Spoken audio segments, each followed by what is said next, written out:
March 9th, 1945, 11:58 p.m. Lieutenant General Seizo Arisue, Chief of Intelligence for the Imperial Japanese Army, stood over the illuminated wall map in the underground war room beneath Tokyo, watching colored pins mark the approach of enemy aircraft. The air raid sirens had begun their familiar wail 3 minutes earlier. He'd heard them dozens of times since the Americans started their high-altitude bombing campaign in November. B-29 superfortresses would arrive at 25,000 feet, drop their payloads on factory districts, and disappear back into the stratosphere before Japanese fighters could intercept. The raids had been costly, certainly, a few hundred dead, some production delays, but nothing that threatened the existence of the capital itself. Before we dive into this story, kindly tell us in the comment where you are watching from. The first indication that tonight would be different came at 12:04 a.m. A duty officer rushed across the operations floor, radar intercept report in hand, his voice tight. "Sir, we're tracking an unusually large formation, at least 200 aircraft, possibly more. And the altitude readings?" He hesitated. "They're coming in low." Arisue looked up from the map. Low altitude approach? At night? It made no sense. The Americans had spent months perfecting high altitude tactics specifically to stay beyond the reach of Japanese anti-aircraft guns. Coming in low would expose them to every flak battery in the city. More than 600 guns ring Tokyo. How low? Radar shows 5,000 to 9,000 feet, sir. Some appear to be even lower. Through the ventilation shafts, Arisue could hear the muffled thump of distant anti-aircraft fire beginning. He turned back to the map, watching as liaison officers placed more pins, red for confirmed bomber streams, all converging on the eastern districts. Asakusa, Honjo, Fukagawa, the Shitamachi, the low city where wooden houses pressed against each other in dense warrens, where more than 1 million people lived in structures built like kindling. At 12:08 a.m., the first report crackled over the radio net. Pathfinder aircraft dropping incendiaries in cross pattern over Asakusa Ward. Not high explosive bombs. Incendiaries. Within 15 minutes, the civil defense frequencies began to fracture. Fire brigade commanders reporting multiple conflagrations. Police posts calling in blazes that were merging, spreading faster than crews could respond. By 12:30, the separate fires had fused into something the reports struggled to name. A firestorm. The telephones on the operations desk rang constantly. Reports from fire departments, police stations, observation posts, each one more desperate than the last. Winds were reaching hurricane force. Flames were jumping streets. Firefighting units were being cut off and incinerated. At the Imperial Palace, 2 miles west of the war room, Emperor Hirohito had been awakened by his Lord Keeper of the Privy Seal at 12:20 a.m. The Emperor, 44 years old, stood at the window of his private quarters, watching the eastern sky glow orange, then red, then a color he had no name for. He said nothing for a long moment. Behind him, Marquis Koichi Kido waited, uncertain whether to speak. "How many aircraft?" the Emperor finally asked, his voice measured. "The reports are still incomplete, Your Majesty. At least 200, possibly as many as 300. Hirohito's hands, Kido noticed, trembled slightly as they gripped the window frame. "And they are using incendiaries." "Yes, Your Majesty." The Emperor had studied military science since childhood. He understood what incendiary bombs meant when dropped on a city where 9/10 of all structures were wood. He understood what 300 bombers, each carrying tons of fire, could do to densely packed residential districts in a single night. "Summon the War Council," he said quietly. "I want to know everything that is happening." But the War Council couldn't assemble. War Minister General Korechika Anami was at his residence in western Tokyo, roads blocked by fleeing civilians and advancing flames. Navy Minister Mitsumasa Yonai was isolated at the Navy Ministry building, phone lines failing. Chief of the Army General Staff Yoshijiro Umezu was at a forward command post receiving fragmentary reports that contradicted each other. Some claimed fires were contained. Others reported entire neighborhoods had ceased to exist. At 1:15 a.m., Arisue received a phone call from the commander of Tokyo's 1st Anti-Aircraft Division. The man was shouting to be heard over a roar in the background that sounded like an approaching freight train. "We can't stop them. They're too low. There are too many. Our guns can't traverse fast enough. The fire is..." The line went dead. The B-29s kept coming for 2 more hours. They flew in streams, one after another, each dropping clusters of M69 incendiary bombs, 6-pound cylinders filled with napalm that burst into white-hot flames on impact. Each bomber carried approximately 40 clusters. Each cluster contained 38 bomblets. The arithmetic was simple and horrifying. 279 bombers, each dropping more than 1,500 individual firebombs, more than 400,000 separate fires ignited across 16 square miles of the most densely populated urban area on Earth.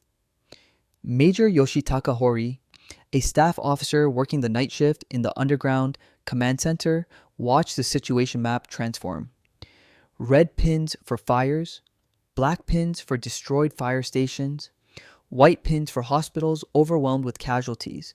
By 2 o'clock a.m., there were so many pins that the map of eastern Tokyo had become a solid mass of color. "Get me casualty estimates," he ordered a subordinate. The young lieutenant looked at him with hollow eyes.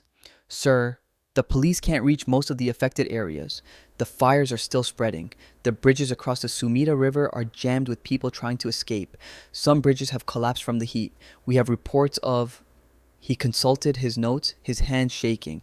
"Reports of people jumping into the river to escape the flames and dying anyway. The water itself is heating up." Hori felt his stomach turn. He had served in the China campaign. He had seen what war did to cities. But this was Tokyo, the imperial capital, the heart of the empire. "Give me your best estimate." The lieutenant's voice was barely a whisper. "Based on population density in the affected wards and the percentage of structures reported destroyed, tens of thousands dead, sir. Possibly many more." At 3:10 a.m., the last B-29 turned for home. The fires burned on. They would burn for 4 more days. As dawn broke on March 10th, Arisue finally emerged from the war room. The air above ground was thick with smoke and ash, the sky a sickly orange-gray. He requisitioned a staff car and drove east, as close to the burn zone as the roads would allow. At the edge of the devastation, he got out and walked forward. The heat was still intense enough to make breathing painful. What had been streets were now corridors between walls of ash and twisted metal. Bodies lay everywhere, some curled in final agony, others burned beyond recognition, reduced to charred shapes barely identifiable as human. Telephone poles stood like blackened matchsticks. Concrete foundations marked where homes had been. The smell, burnt wood, melted rubber, and something else he couldn't name but knew he would never forget, clung to everything. Arisue stood in the ruins of Asakusa and understood, with sudden and complete clarity, that the intelligence assessment he had received months earlier had been correct. If the United States concentrated on air attack, it could destroy Japan without ever landing a soldier on Japanese soil. The question now wasn't whether the Americans could burn Japan's cities. The question was what the high command would say to the emperor, to the cabinet, to the Japanese people, and to themselves about what had just happened and what it meant for the future of the war. To understand what was happening over Tokyo that night, you need to know what had changed on the American side and why no one in the war room saw it coming. 3 weeks earlier, 7,000 miles away on the island of Guam, Major General Curtis LeMay had made a decision that would rewrite the rules of strategic bombing. LeMay, 38 years old, newly appointed commander of the X-21 Bomber Command, had spent January and February watching his B-29s achieve mediocre results. High-altitude precision bombing, the doctrine the Army Air Forces had perfected in Europe, wasn't working in Japan. Jet streamlines at 25,000 feet scattered bomb patterns across miles. Cloud cover obscured targets. The vaunted Norden bomb sight, so effective over Germany, was nearly useless over Tokyo. LeMay's solution was radical. Strip the defensive guns off the B-29s to carry more bombs. Fly at night, when Japanese fighters were nearly blind. Come in low, between 5,000 and 9,000 feet, where accuracy improved and fuel consumption dropped. And most controversial of all, abandon high explosive bombs entirely. Load the aircraft with nothing but incendiaries. His staff had protested. Flying low meant flying into the teeth of Japanese anti-aircraft fire. Removing defensive guns would leave the bombers vulnerable if fighters did manage to intercept. LeMay overruled them. He had studied the intelligence reports on Tokyo's construction, wooden houses, narrow streets, high population density. He had read the assessments from British raids on German cities. He knew what fire could do. On the night of March 9th, 279 B-29s lifted off from bases in the Marianas, each carrying approximately 7 tons of M69 incendiary clusters. No bombs for factories. No precision targeting. The objective was simple: set the city on fire and let the wind do the rest. Back in the underground war room, Arisue was beginning to understand what he was witnessing. He pulled a file from his desk, a report dated October 1944, authored by a planning officer who had studied American bombing capabilities. The document had predicted, almost prophetically, that if the United States ever concentrated incendiary attacks on Japanese cities, the result would be catastrophic. Tokyo's wooden construction, dense population, and narrow streets made it uniquely vulnerable to firestorms. The report had recommended immediate evacuation of non-essential civilians and the creation of fire breaks throughout residential districts. The recommendations had been largely ignored. There was a war to fight. Resources were scarce. And besides, the Americans were bombing factories, not neighborhoods. The threat seemed theoretical, until tonight. Around him, staff officers were arguing in urgent whispers. Some insisted the American tactics made no sense. Surely, this was a desperate gamble, a sign that precision bombing had failed, and the enemy was resorting to terror tactics out of frustration. Others weren't so sure. The raid was too well coordinated, too massive to be improvised. This looked planned, rehearsed. Arisue listened to the debate for 30 seconds, then cut through it. "This isn't desperation," he said, his voice cutting across the operations floor. "This is doctrine." The room went quiet. Officers turned to look at him. "The Americans have studied our cities. They know our construction methods. They know our firefighting capabilities." He gestured at the map, where red pins now covered most of eastern Tokyo. "They've calculated exactly what incendiaries will do to wooden districts on a windy night. This is deliberate, strategic. And if they've done it once..." He didn't need to finish the sentence. If the Americans had switched to incendiary area bombing, they could do this to any city in Japan. Osaka, Nagoya, Yokohama, Kobe. Every major urban center was just as vulnerable as Tokyo. Above ground, the reality Arisue was describing was unfolding in real time. The M69 incendiary bombs fell in clusters, breaking apart at 2,000 feet and scattering 38 bomblets across a football field-size area. Each bomblet was a 6-pound cylinder filled with napalm gel that ignited on impact, burning at over 2,000 degrees. The bomblets punched through roofs, through walls, embedding themselves in wooden structures and erupting in gouts of sticky fire that water couldn't extinguish. Block by block, the Shitamachi districts transformed into sheets of flame. Houses ignited like paper. Fire jumped from rooftop to rooftop, spreading faster than residents could flee. The wind, blowing at over 30 miles per hour that night, turned narrow streets into wind tunnels that channeled heat and smoke with lethal efficiency. People who ran found themselves trapped between advancing walls of fire. People who sought shelter in their homes were incinerated when the buildings collapsed. At 1:47 a.m., a full situation report finally reached the war room from the Tokyo Metropolitan Police. The young officer who handed it to Arisue was visibly shaken. Arisue read the first line and felt something cold settle in his chest. Asakusa Ward. No response from police posts. Honjo Ward. No response from fire stations. Fukagawa Ward. Communication lost. Estimate, entire districts unresponsive. Not damage, not burning, unresponsive. He looked at the map, at the sea of red pins covering 16 square miles of the capital, and understood that unresponsive was a bureaucratic euphemism for something the report couldn't bring itself to say. Those districts had ceased to exist. The anti-aircraft batteries opened fire at 12:15 a.m., filling the sky over Tokyo with shells and tracer fire. More than 600 guns ringed the capital, a defensive network that should have turned the airspace into a killing zone for low-flying bombers. It didn't work. The problem was geometry. Japanese anti-aircraft guns had been positioned and calibrated for high-altitude targets, bombers at 20,000 to 30,000 feet following predictable approach vectors. The crews had trained for months on those firing solutions, calculate altitude, lead the target, fire in controlled barrages to create a wall of shrapnel the bombers would fly through. But the B-29s coming in tonight were at 5,000 to 9,000 feet, approaching from multiple vectors, flying individually rather than in tight formations. The guns couldn't traverse fast enough. By the time a crew spotted a bomber, calculated the firing solution, and adjusted their aim, the target had already passed overhead and released its payload. Gun crews found themselves firing at empty sky while bombers dropped incendiaries a mile behind them. Then the smoke began to rise. Within 40 minutes of the first bombs falling, massive columns of smoke from the growing firestorm reached 10,000 feet, obscuring everything. Radar stations designed to guide the anti-aircraft fire started reporting phantom targets as the heat from the flames created false returns. Optical rangefinders became useless. Gun crews were reduced to firing blindly into smoke, hoping for lucky hits.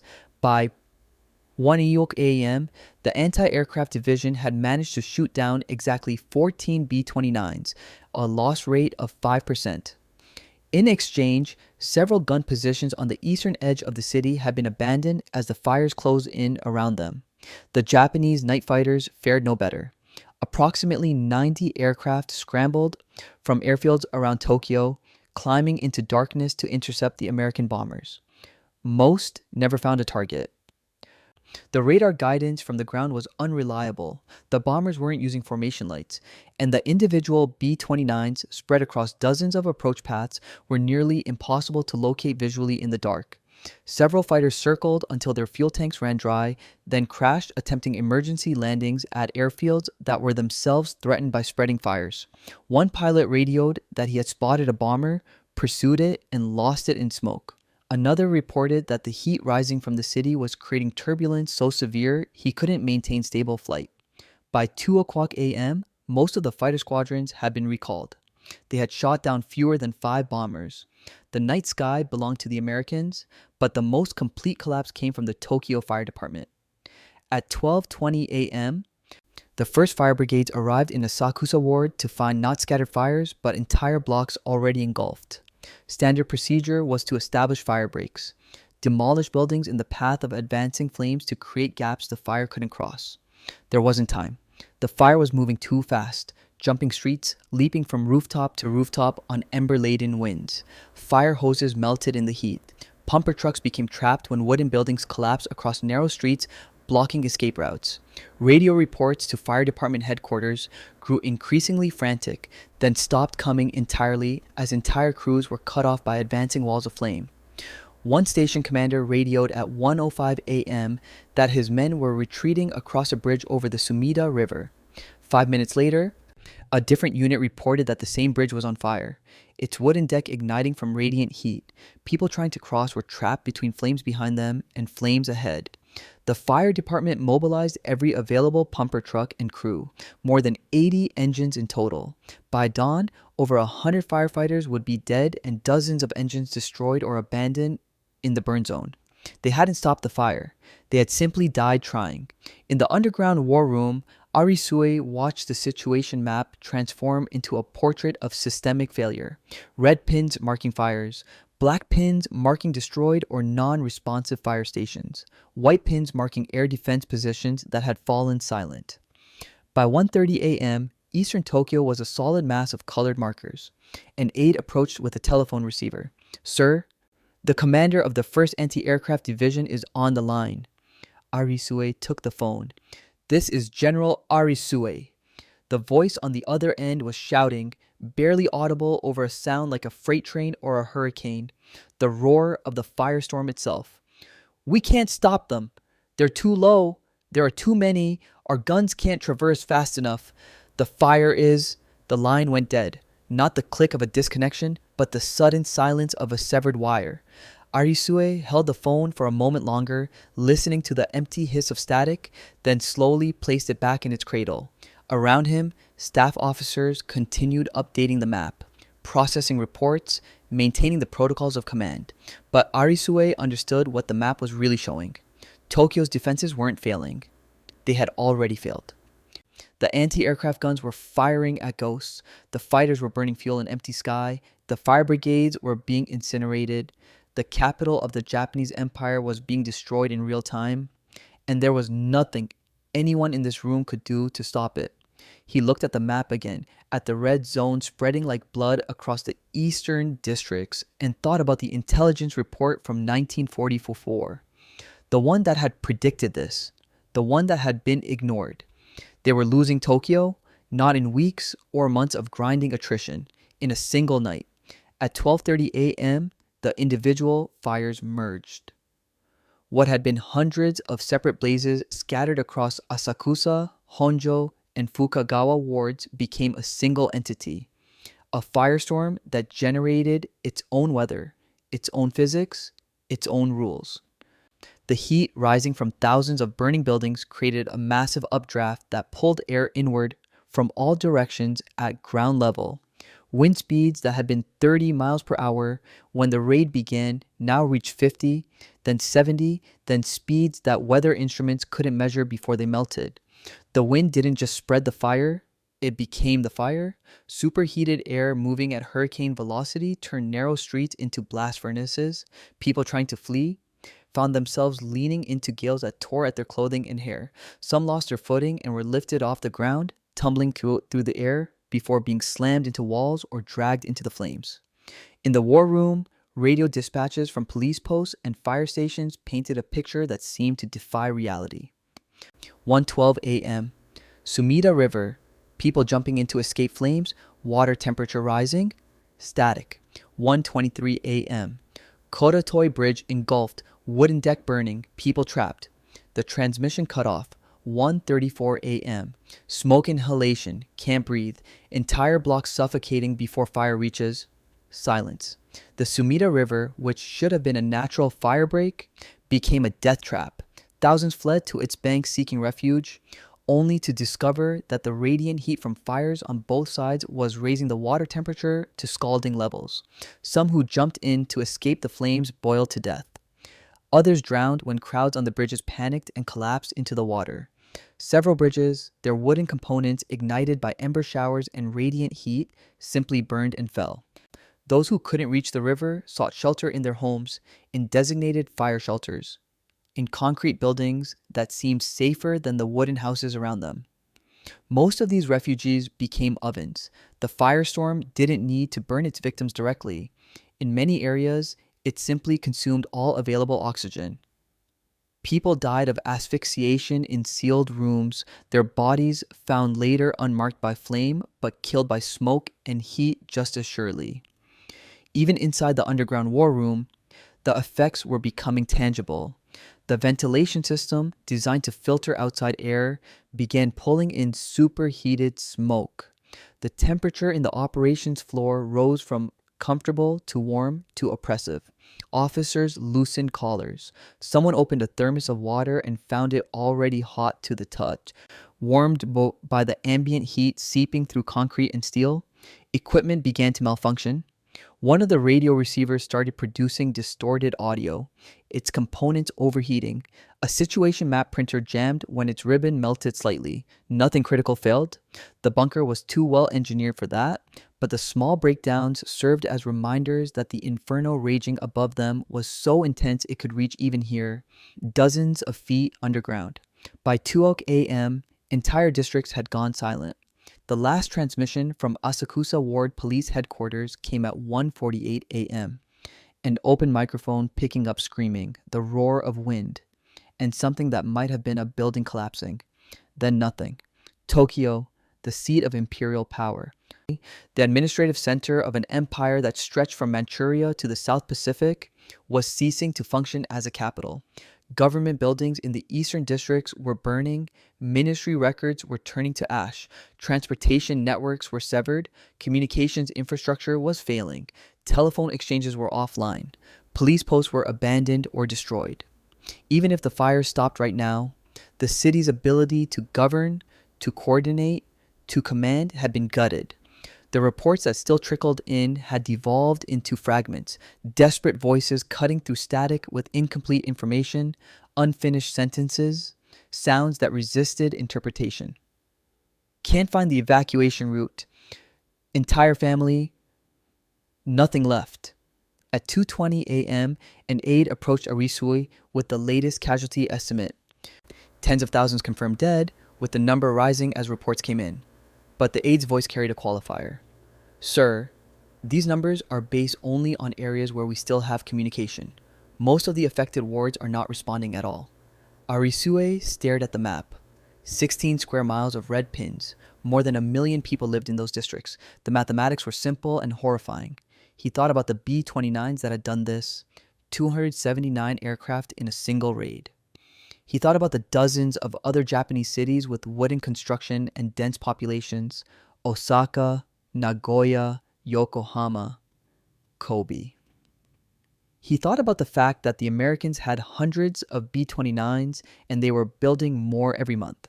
An officer nearby was briefing a subordinate, explaining that anti-aircraft defenses would be reinforced, that new fighter tactics would be developed, that fire prevention measures would be improved.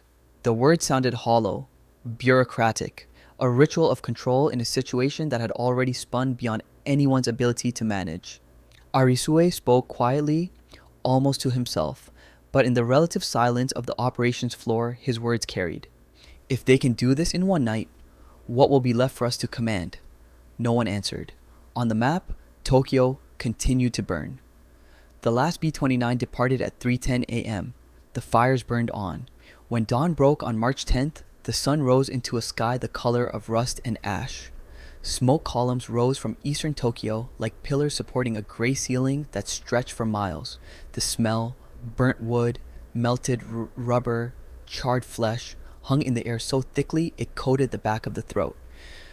People standing as far as 5 miles from the burn zone reported ash falling like snow, still warm to the touch. War Minister General Kurachika Anami reached the War Ministry at 7:30 a.m., 3 hours after he had left his residence in western Tokyo. He had started the journey in a staff car, but burning debris and collapsed buildings had made the roads impassable. He'd walked the final 3 miles. His uniform, normally immaculate, was covered in gray ash. His face was streaked with soot and sweat. When he entered the war room, officers turned to look at him and saw something in his expression that made them hesitate before speaking. He looked like a man who had seen something he couldn't articulate. Arisue approached him. "Minister, are you—" "Show me," Anami said. His voice was hoarse from smoke inhalation. "Show me the map." They walked to the situation board. The red pins covering eastern Tokyo told the story more clearly than words could. Anami stared at it for a long moment, then turned away. "I need to see it," he said. "Not pins on a map. The actual city."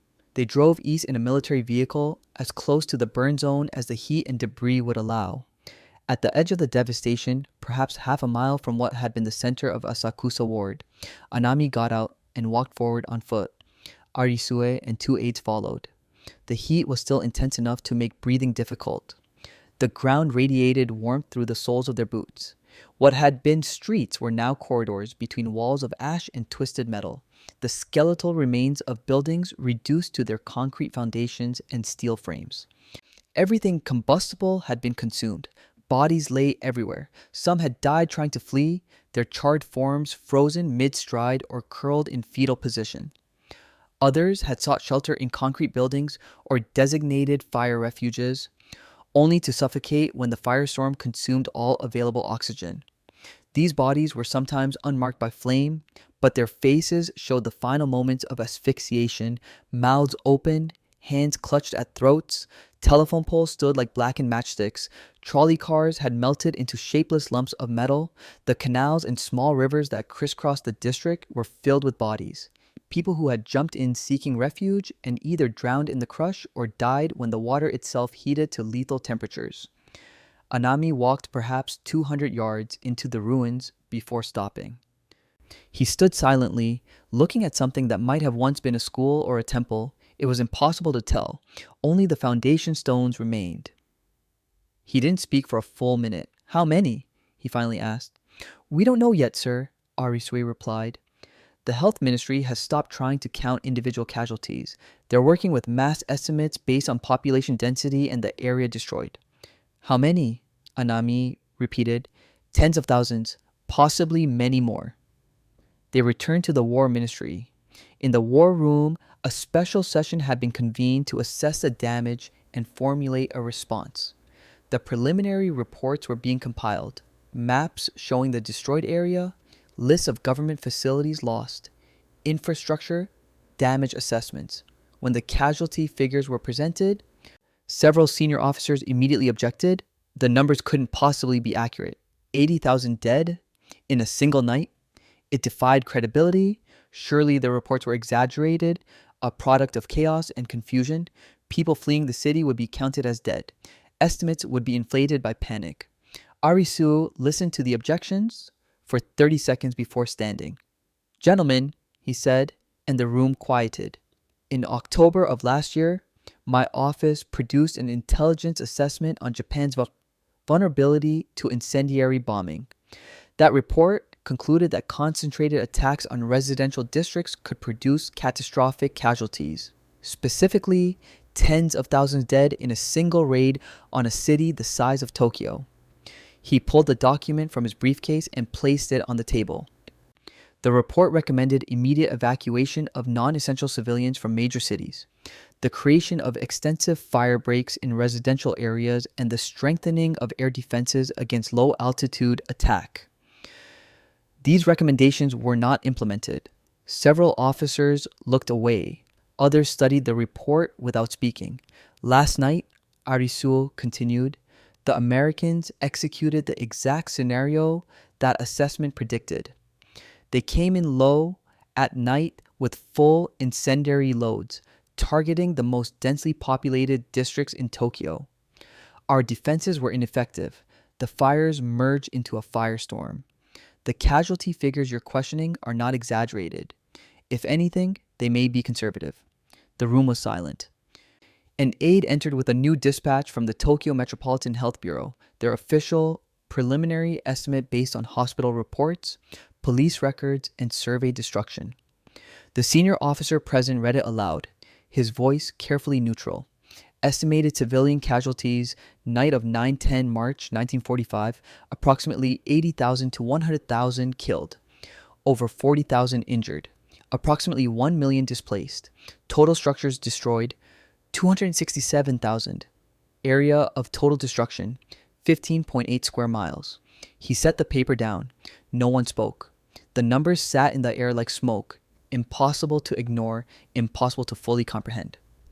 Anami, still in his ash-covered uniform, stood at the window, looking east toward the pillar of smoke that marked where Asakusa Ward had been. 100,000, he said quietly, in one night. Outside, Tokyo continued to burn. March 18, 1945, 8 days after the firebombing, Emperor Hirohito's motorcade departed the Imperial Palace at 9:00 a.m., heading east into districts that no longer had names, only designations on damage assessment maps. Zone A, total destruction. Zone B, severe damage. Zone C, moderate damage. The classifications were bureaucratic euphemisms for degrees of annihilation. The emperor, 44 years old, sat in the back of his vehicle wearing a simple military uniform. He had requested this inspection personally, overruling advisors who suggested it was unnecessary, that reports and photographs would suffice. He needed to see it with his own eyes. Lieutenant General Arisue was part of the security detail riding 3 cars back. He watched the emperor's vehicle ahead, wondering what Hirohito was thinking as they drove through the outer edges of the burn zone, past neighborhoods that had survived but bore the scars, blown out windows, scorched walls, buildings that had stood on the edge of the inferno and somehow endured. Then they crossed into Zone A. The transformation was absolute. One moment, they were driving through damaged but recognizable streets. The next, they were in a landscape that looked like photographs Arisue had seen of volcanic wastelands, flat expanses of ash and rubble stretching to the horizon, interrupted only by the occasional concrete foundation or the skeletal frame of a building that had been steel reinforced. Everything else, the wooden houses, the shops, the temples, the schools, the entire texture of urban life had been incinerated. The motorcade stopped at what had been the center of Asakusa Ward. The emperor stepped out. The spring morning was clear and cool, but the ground still radiated faint warmth. Ash stirred in the breeze. In the distance, smoke rose from spots where fires still smoldered in basements and rubble piles. The smell of burnt wood and worse things lingered. Hirohito stood silently, looking at the flattened expanse that had once housed tens of thousands of his subjects. Here and there, survivors moved through the ruins, women and old men mostly, picking through debris for anything salvageable. A child's toy, a cooking pot, fragments of a former life. They stopped when they saw the imperial motorcade, some bowing deeply, others simply staring with hollow eyes. A melted trolley car sat frozen on buckled tracks, its metal frame twisted into an abstract sculpture by heat that had exceeded 1,800 degrees. Telephone poles stood like rows of charred toothpicks. A stone Buddha sat in what had been a temple courtyard, blackened by smoke but otherwise intact, surrounded by nothing but ash. The emperor walked forward slowly, his aides following at a respectful distance. He stopped at a spot where the foundation stones of multiple buildings created a geometric pattern in the ash, the ghost of a neighborhood.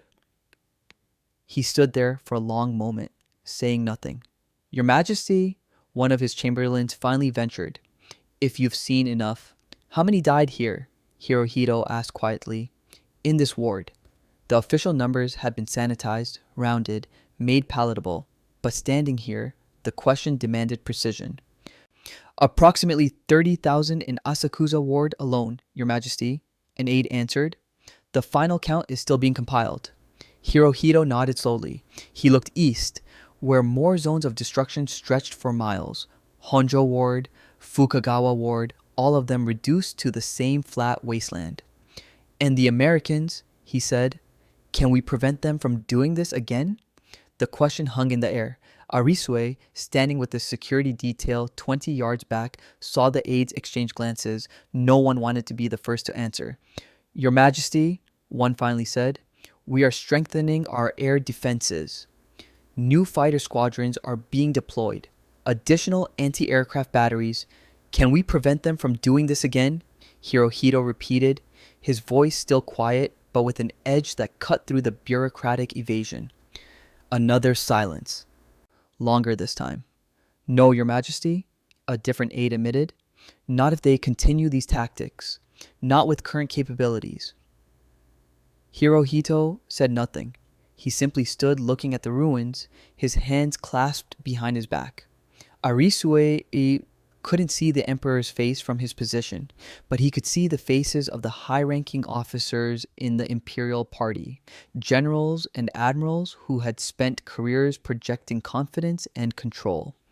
Several looked visibly shaken. One admiral appeared to be blinking back tears, but their posture remained rigid, their expressions carefully neutral. Decades of military discipline wouldn't allow them to show weakness, even here. The emperor walked to the edge of a canal. The water was dark with ash and debris. Bodies had been cleared in the days after the raid, but Arisue knew that dozens, perhaps hundreds, still lay in the murky water, too deep or too entangled to recover easily. "The people," Hirohito said, still facing the canal. "What do they say?" "They endure, Your Majesty." An aide responded. The spirit of the nation remained strong. It was the expected answer, the correct answer, but standing in this wasteland, the words sounded hollow even to those speaking them. The emperor turned and walked back toward his vehicle. The inspection had lasted less than 30 minutes, but Arisue suspected it had accomplished something that months of reports and briefings had not. Hirohito had seen the industrial-scale destruction of his capital. He had smelled the smoke. He had walked through streets that no longer existed. He had looked at survivors who had lost everything. As the motorcade prepared to depart, Arisue overheard one officer speaking to another in a low voice, trying to find reassurance in the disaster. "The empire still stands," the officer said. "Tokyo can be rebuilt. The nation will recover." Arisue looked at the flattened horizon, at the square miles of ash that had been one of the world's great cities just 8 days ago. He thought about the casualty estimates, 100,000 dead, possibly more. He thought about the fact that the Americans had hundreds more B-29s and dozens more cities they could target the same way. The empire still stands, he thought, but the capital is gone. And if the Americans chose to, they could erase every major city in Japan the same way, one by one, until there was nothing left to rule over but ash and rubble and the ghosts of a nation that had refused to see the truth until it burned around them. The motorcade drove west, back toward the palace, leaving the ruins behind. But Arisue knew that what the emperor had seen today couldn't be left behind. It would stay with him. And perhaps, though Arisue couldn't be certain, it had planted the seed of a realization that would grow in the months ahead. The war was already lost. The only question now was how many more cities would burn before Japan's leaders admitted it. The emergency session of the Supreme War Council convened on March 19th, the day after the emperor's tour of the ruins. 6 men sat around a polished table in a secure conference room beneath the imperial palace: the prime minister, the foreign minister, and the 4 military chiefs who effectively controlled Japan's war policy. What they said in that room would determine whether Japan acknowledged the strategic reality of the firebombing or chose to maintain the fiction that the war could still be won. The session began with damage reports. Tokyo, 100,000 dead, 267,000 buildings destroyed, 1 million homeless.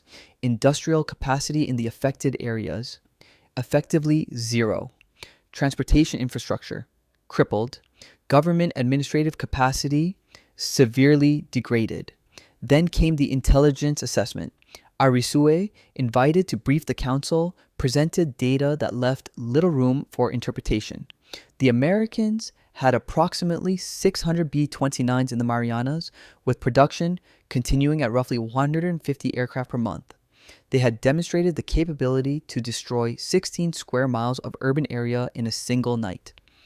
Japan had 66 cities with populations over 100,000. The mathematics were simple and devastating. If the Americans continue this campaign, Arisue concluded, they can systematically destroy every major urban center in Japan within 6 months. Our air defenses cannot stop them. Our fighter forces cannot intercept effectively at night.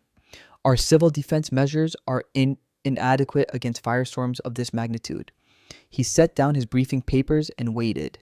Navy Minister Mitsumasa Yonai spoke first.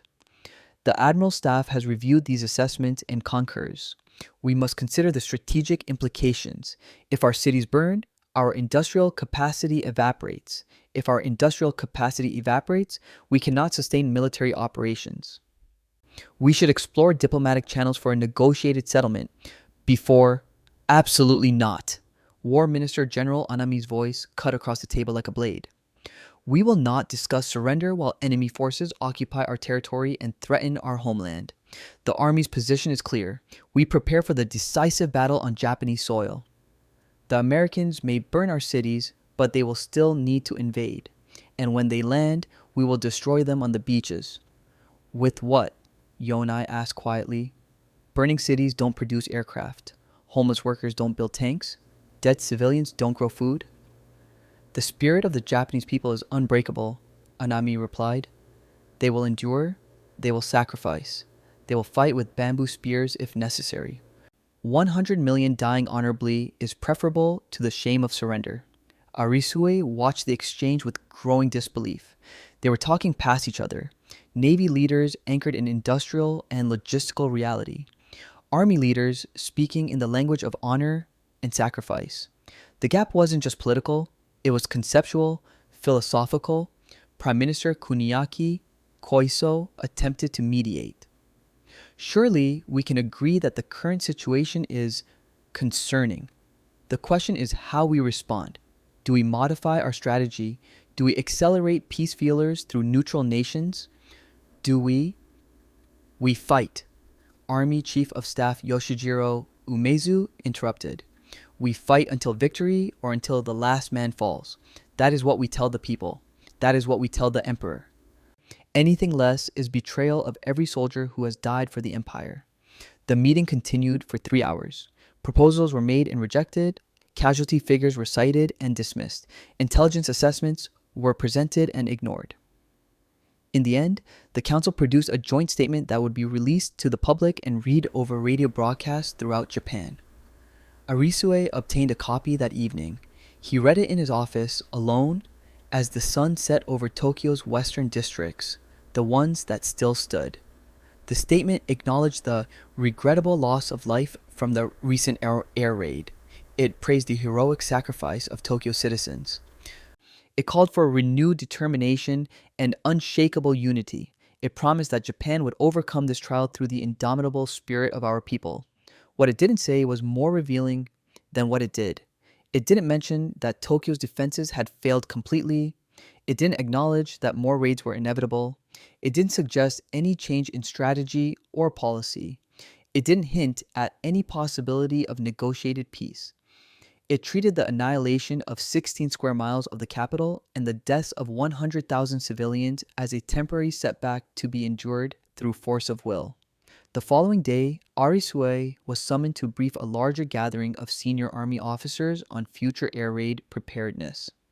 He presented the same data he'd shown the War Council: American bomber strength, Japanese defensive capability, projected casualty rates if the firebombing campaign continued. When he finished, there was a brief silence. Then a senior general, a man Arisue had served with in China, stood and addressed the room. The lieutenant general's analysis is thorough, he said, but we must remember that Japan has faced existential threats before and prevailed through the superior spirit of our people. The Americans have technology. We have Bushido. They have machines. We have the will to sacrifice everything for the emperor and the nation. The people of Tokyo have shown their strength. They will endure. All of Japan will endure. The room murmured approval. Several officers nodded. Arisue felt something cold settle in his chest. The people will endure, he thought, looking at the faces around the table. Men who lived in western Tokyo, whose homes hadn't burned, who had watched the firestorm from a safe distance and returned to intact offices the next morning. The people will endure. He thought about the bodies in Asakusa Ward, the charred shapes that had been families, children, elderly civilians who hadn't chosen this war but died in it nonetheless. He thought about the survivors picking through rubble for rice bowls and family photographs. He thought about the 1 million refugees who had fled Tokyo with nowhere to go, no resources, no plan except survival. The people will endure, the general had said. The people are ashes, Arisue thought. But he said nothing. He gathered his briefing materials, bowed respectfully, and left the room. Outside, Tokyo streets bustled with activity. Trolleys running, shops open, citizens going about their business in the districts that hadn't burned. Life continued. The machinery of government and military command continued. And in conference rooms throughout the city, officers continued to speak in the language of honor and spirit and sacrifice, as if words could defend against napalm, as if ideology could stop a firestorm. Arisue walked back to his office and filed his reports. In 6 weeks, the Americans would firebomb Nagoya, then Osaka, then Kobe, then Yokohama, city after city, each one burning like Tokyo had burned, each one proving that his intelligence assessments had been correct. And the high command would continue to say, the people will endure. The great Tokyo air raid was not an ending. It was an opening salvo. On March 11th, the day after Tokyo burned, American B-29s firebombed Nagoya, Japan's third largest city, then Osaka, then Kobe, then Nagoya again. City after city, the same pattern. Pathfinder aircraft marking targets with incendiary crosses, waves of bombers dropping hundreds of tons of napalm, firestorms consuming square miles of wooden neighborhoods in hours. By the end of March, 5 of Japan's 6 largest cities have been partially or extensively burnt. By May, the list had grown to include dozens of smaller urban centers. The campaign was systematic, methodical, and unstoppable. In his office at Imperial General Headquarters, Arisue maintained a map of Japan with each bombed city marked in red. By late April, the map looked like it was bleeding. Each red marker represented tens of thousands of casualties, hundreds of thousands of refugees, and industrial capacity that would never recover. He received regular intelligence updates on American bomber production and deployment. The numbers told a story of inevitability. More aircraft arriving in the Marianas every week, more crews trained in low-altitude incendiary tactics, more cities added to target lists. His analysts produced projections for what would happen if the campaign continued through 1945 and into 1946. The estimates were apocalyptic: millions of civilian casualties, complete collapse of industrial production, mass starvation as transportation networks failed and agricultural workers fled burning cities. The systematic erasure of urban Japan, achieved without a single American soldier setting foot on Japanese soil. Arisue had seen these projections before. He pulled out the file from October 1944, the intelligence assessment that had predicted exactly this scenario. The report had been prescient in every detail: low-altitude tactics, incendiary saturation, catastrophic casualties, inadequate defenses. It had concluded with a simple recommendation: avoid a prolonged war with an enemy capable of this level of strategic air power. That recommendation had been ignored. And now, 6 months later, Arisue watched the prediction materialize city by city, death toll by death toll. In late April, he was summoned to brief the war minister on projected American capabilities for the remainder of 1945. He presented the data dispassionately: current bomber strength, projected increases, target selection methodology, estimated casualties per raid. Your assessment. General Arisue, War Minister Anami said when he finished. Can Japan survive this campaign? Arisue chose his words carefully. Militarily, Minister, Japan cannot prevent these attacks. Our air defenses are insufficient.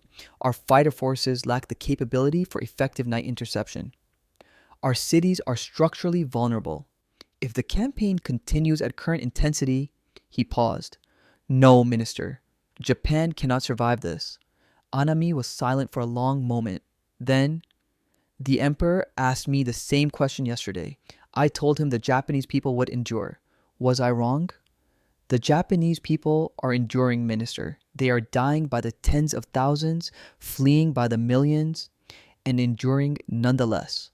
But endurance without strategy is not victory. It is simply a slower form of defeat. Anami stood and walked to the window, looking out at Tokyo's surviving western districts. The army's position remains unchanged.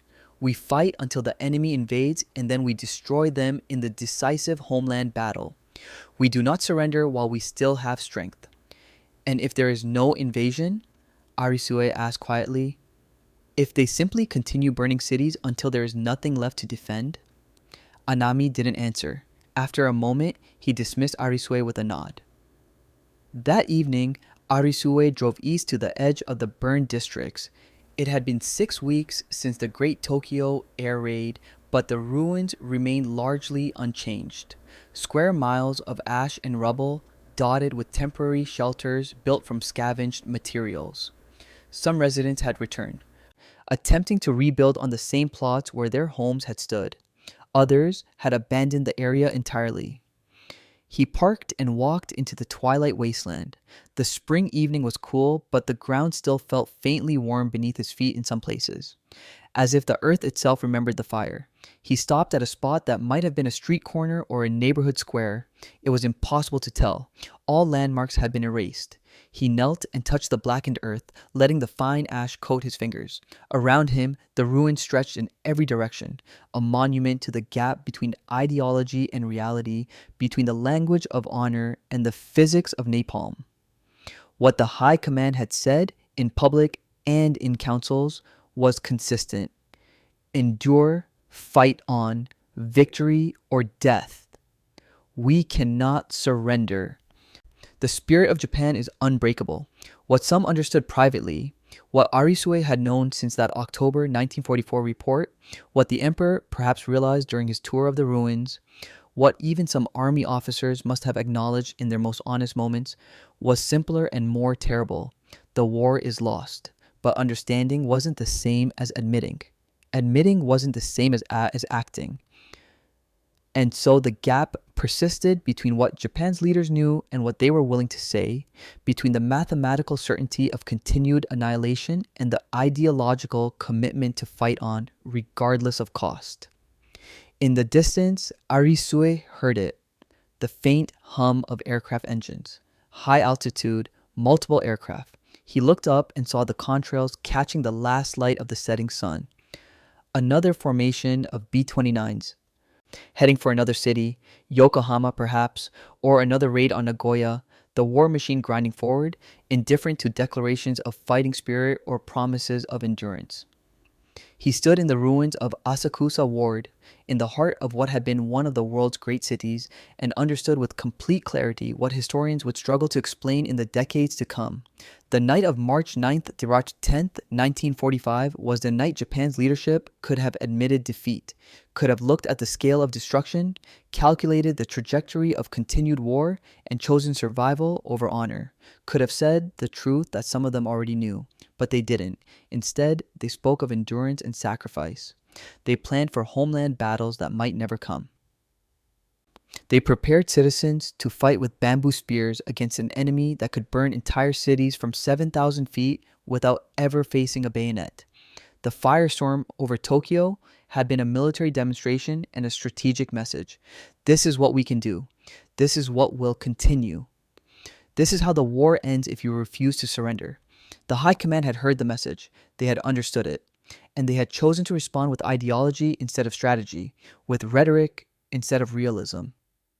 Arisue closed his eyes, listening to the distant hum of engines fade into the evening sky.